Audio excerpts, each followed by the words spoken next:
Salut à tous! Allez, aujourd'hui on a carrément fait 3 lieux incontournables. On est toujours au Monténégro. On a commencé par l'impressionnant monastère d'Ostrog. Alors là, c'est vraiment le lieu culte du Monténégro. Puis nous irons au monastère de Zdrebonik. Et enfin, on a terminé par la capitale Podgorica. Alors on vous emmène tout de suite. Ça fait 4 ans qu'à chaque vacances, on partait en camping-car. Et là, on part pour de bon.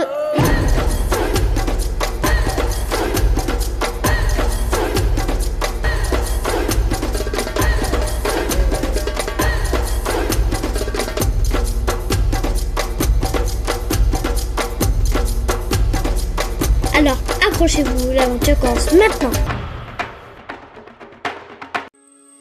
Allez go! Depuis notre camping, il ne nous faudra que quelques minutes de route pour rejoindre le monastère d'Ostrog, l'un des sites les plus religieux et les plus emblématiques des Balkans. Ici, la religion orthodoxe occupe une place très importante dans la vie de nombreuses personnes et la foi est vraiment profondément ancrée dans leur tradition. Considéré comme l'équivalent de Lourdes en France, pour les chrétiens orthodoxes, le monastère d'Ostrog est un très haut lieu de pèlerinage où des centaines de milliers de fidèles et de visiteurs viennent chaque année se recueillir. On estime environ à 1 million, voire 1,2 million de visiteurs, que ce soit curieux ou religieux. C'est un lieu chargé de spiritualité, d'histoire et de ferveur qui attire bien au-delà des frontières du Monténégro. Dans tous les cas, on espère que ça va vous plaire. Bonjour, bonjour. Aujourd'hui, nouvelle journée. Nouvelle journée. Plusieurs programmes. Visite d'une première basilique conseillée par nos hôtes du camping. Au fait, ils nous expliquaient que c'était le Lourdes. Au fait, c'est comme Lourdes de chez nous. Donc, on va aller visiter ça. Ensuite, il y a une deuxième basilique qui sera à peu près à une demi-heure, 45 minutes de la basilique qu'on va voir là, qui est apparemment très belle aussi, beaucoup plus arborée je pense, par rapport aux photos quand même. Donc voilà.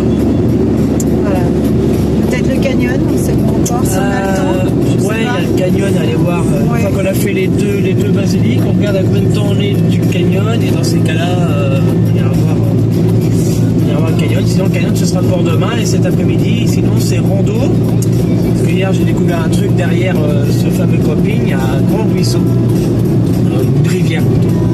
Et une belle rivière et les eaux sont aussi turquoises et tout ça. On peut partir randonner dedans. Donc à voir, suivant le temps qu'on met à tout visiter ce matin. Et voilà. Et toi Liam, qu'est-ce que tu préférerais faire?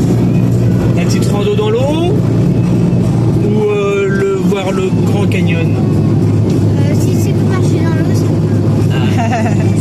Il apprécie du coup, même après la rivière de Chala, même avant on l'avait fait déjà, on avait fait une randonnée à Permet en Albanie. Ah oui. Ouais, et c'est là qu'il a commencé à vraiment apprécier, à marcher dans l'eau fraîche. C'est vrai qu'on a fait beaucoup de kilomètres là, dans cette... Oula. Il y avait un dodan, alors je sais pas si c'était un dodan. Je pense que c'est la route qui s'est tassée. Effondrée, ouais. C'était un coup à laisser le quartier ouais. rouge. Là, heureusement, bonne esquive. C'est quoi ça? C'est 2 personnes.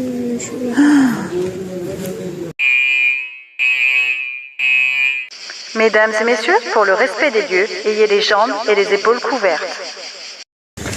Il a fallu s'habiller, donc il nous prête des choses à l'entrée. Étant donné qu'on est en short et en petite tenue, en fait, voilà, il nous prête des... Alexandre a eu le droit aussi à couvrir ses jambes. Il n'y a que les enfants qui ont le droit d'être en short, en t-shirt. C'est l'endroit où on a le droit de prendre des vidéos. Tout en haut de la grotte. Ce monastère a été construit au XVIIe siècle. Et là, nous sommes à 900 mètres d'altitude. Il est littéralement creusé dans la falaise, ce qui lui donne un aspect spectaculaire. Pour l'histoire, il a été fondé par Basile d'Ostrog, un évêque orthodoxe, connu pour sa foi, son humilité et son dévouement. Après sa mort en 1671, son corps a été retrouvé presque intact et ses reliques sont toujours conservées ici. Beaucoup de croyants leur attribuent des guérisons et des miracles. C'est pourquoi des millions de personnes de toute religion viennent chaque année pour prier, demander une guérison ou simplement ressentir la paix.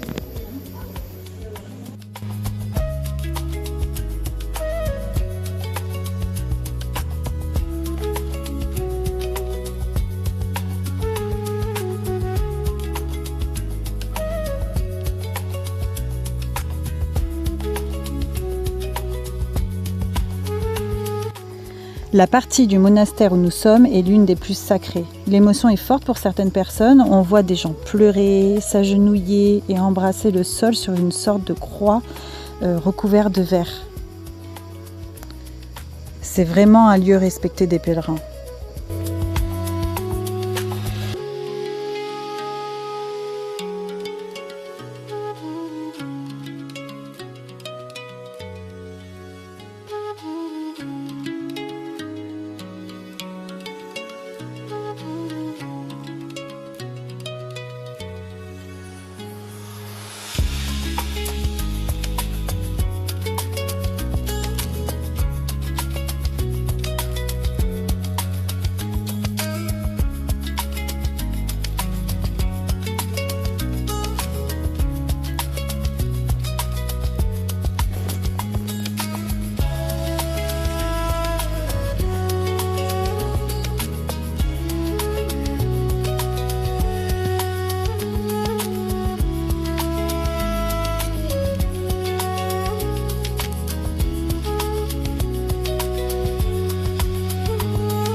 Alors à savoir qu'on n'a pas pu tout filmer, ce qui est normal par respect pour les lieux sacrés et surtout pour les nombreux pèlerins venus se recueillir aujourd'hui. Certaines parties du monastère sont interdites aux caméras aussi. Du moins, on a essayé de vous montrer l'essentiel. Là maintenant, on va aller faire un petit tour à la boutique. Il y a une belle boutique, une très grande boutique. Donc on va voir, on va y faire un tour.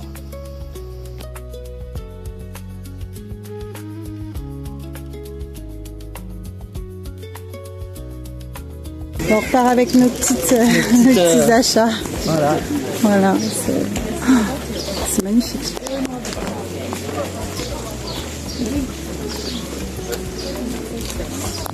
On repart avec nos petits achats de la famille. Voilà. Donc là, on vend nos vêtements.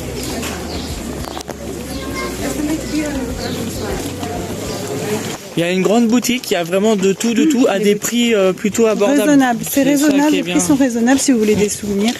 Ouais. C'est très raisonnable. Ils font tous les huiles essentielles, du miel, du vin, et puis des bracelets. Des bracelets à tous les goûts, toutes les couleurs aussi. Ouais. C'est vraiment sympa. Voilà. Les petits achats de la famille, c'est fait. C'est fait. Et qu'on soit, comme je disais, qu'on soit croyant ou pas, c'est un lieu qui laisse vraiment pas indifférent du tout. Pas du tout. Ça mérite d'être visité. Ouais, ça mérite vraiment d'être visité. C'est très très beau. La vue est incroyable de là-haut. Là d'ailleurs, on peut le voir derrière. On peut le voir. C'est vraiment incroyable. Après, en haut, on a un grand espace de vue. C'est panoramique. C'est immense. La vue. On ne peut pas prendre de photos partout. Oui, ouais. Il y a des lieux qui sont vraiment très sacrés. Donc maintenant, on va aller voir. Et maintenant, on est reparti pour un autre lieu, un autre monastère. Voilà. Allez, go. On continue vers le monastère de Zdrebaonik, à seulement une quinzaine de kilomètres d'ici et à une vingtaine de kilomètres de la capitale.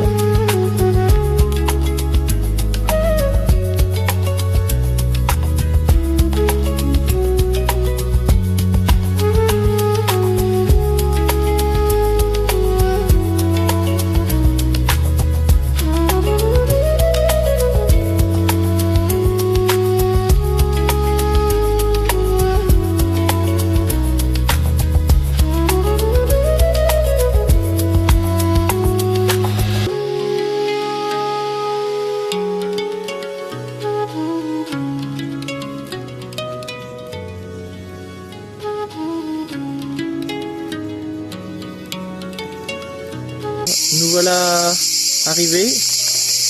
Ah oui, la vue est belle.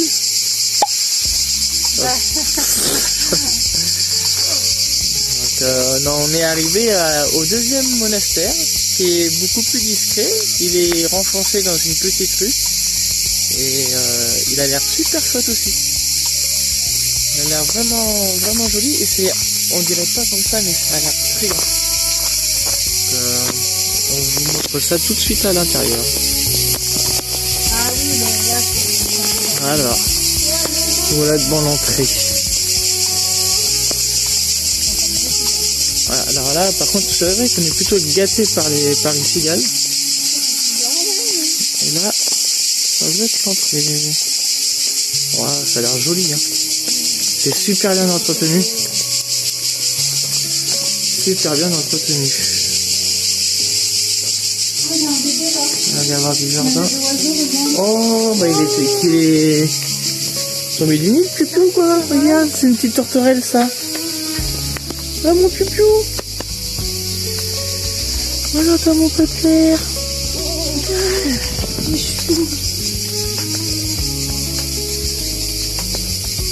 Une petite tourte. C'est magnifique, regarde. C'est beau hein. C'est super beau. Alors du coup j'ai filmé l'oiseau, j'ai pas filmé le... Donc je vous montre. C'est hyper joli. C'est hyper joli, c'est très reposant. Très reposant. C'est calme. Il n'y a pas beaucoup de monde. Alors, c'est toujours un monastère orthodoxe, mais c'est un monastère serbe. Il a été fondé au XIIIe siècle. C'est un lieu plus calme que celui d'Ostrog, peut-être un peu moins connu, mais il constitue une étape vraiment importante pour le pèlerinage. Ce monastère est connu pour la conservation des reliques de Saint Arsène de Srem, dans l'espoir que je le dis bien, l'un des plus importants saints de l'église orthodoxe serbe.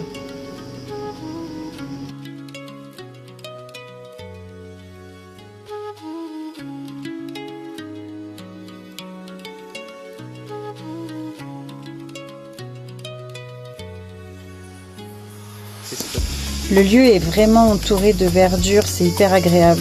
Il y a des arbres, des jardins hyper paisibles, c'est une atmosphère tellement reposante.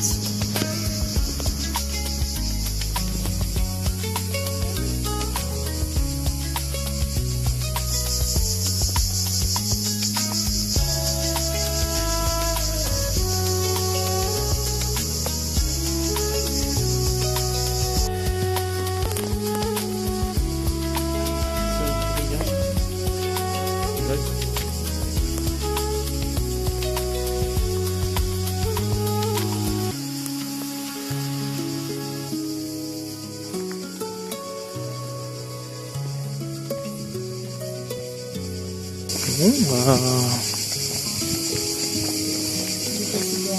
Ah, on peut rentrer. En ouvrant la porte de l'église, on a fait une rencontre inoubliable. Une sœur qui nous a accueillis avec une immense gentillesse et beaucoup de bienveillance. Elle a pris tout le temps pour nous faire découvrir plusieurs objets précieux et partager leur histoire avec passion. Ça a été pour nous un moment profondément humain qui restera sûrement l'un des plus beaux de notre visite. Bon allez, après cette belle parenthèse, il est temps de reprendre la route direction Podgorica. Le monastère est très apaisant, on en gardera un super souvenir. C'est une belle découverte. Évidemment, on s'est aperçu que la capitale est à seulement 20 km du monastère. Alors on s'est dit, go, c'est parti pour notre dernière destination de la journée. Bien, donc la suite, du coup on a décidé d'aller à la capitale parce qu'on n'était pas loin, on était à quoi, une demi-heure à peine. Et on est à Podgorica du coup. Ouais, capitale. Non, bah on est dimanche aussi. Ouais, qu'on est dimanche, on s'attendait à avoir de la vie, du monde, mais non en fait ça va, c'est plutôt calme. Par contre on a directement été du coup dans le centre à l'église orthodoxe. Non, c'est pas l'église orthodoxe. Ouais, c'est le temple. Un temple voilà, orthodoxe. un temple orthodoxe qui se trouve ici. Voilà. C'est très joli. Très joli. Donc là, on va aller voir si on peut rentrer dedans afin de pouvoir visiter. pas sûr. Hein. On sait pas. Il n'y a pas grand monde. Bah, il n'y a personne. Donc, je pense qu'il va y avoir des horaires d'ouverture. Ouais. Je pense que, à mon avis, c'est fermé, mais du moins, rien que d'avoir des horaires, qu'est-ce que c'est beau. Qu'est-ce que c'est joli. C'est vraiment joli. Je pense que c'est la plus belle église orthodoxe que j'ai vue jusque maintenant. Ouais. Vraiment, et puis après, une fois après avoir été voir ça, on va voir pour aller manger un bout, parce qu'il commence à faire un peu faim, un peu soif aussi. Ouais, ça a l'air compliqué aussi. Mais ça a l'air compliqué de trouver un truc pour pouvoir manger aussi. C'est un peu une ville morte. Je pense que c'est un peu une ville morte le dimanche. Ouais, c'est un peu... Il n'y a pas de quoi faire. Ça a l'air très calme. Bon, on verra bien. On va déjà aller voir à l'église orthodoxe et puis au temple orthodoxe. Oh, j'adore. Ouais. Je suis trop fan. T'es trop fan? J'aime beaucoup, ouais.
Bon, je pense qu'on a fait le tour. L'église était clairement le point fort de notre passage dans cette capitale.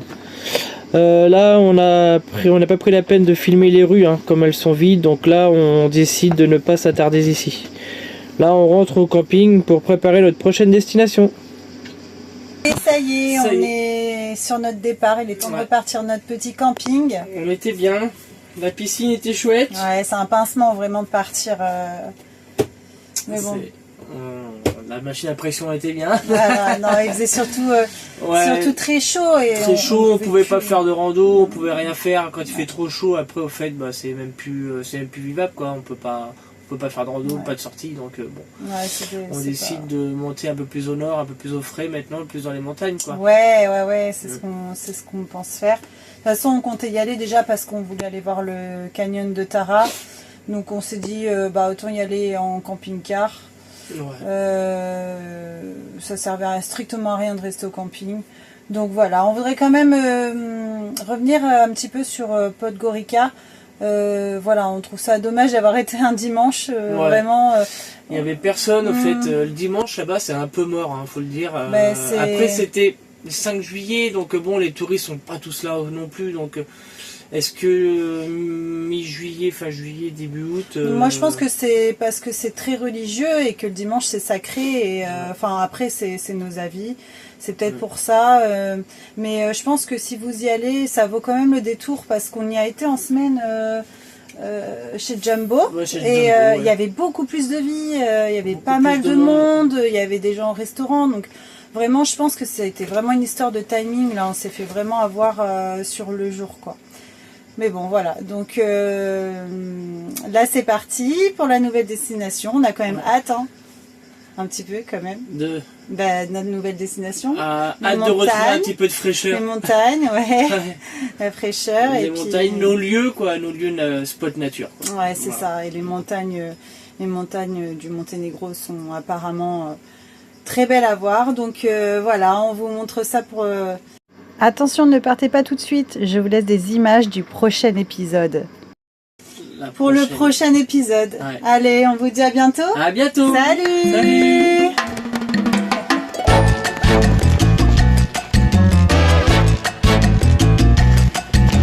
Vas-y, go, Liam.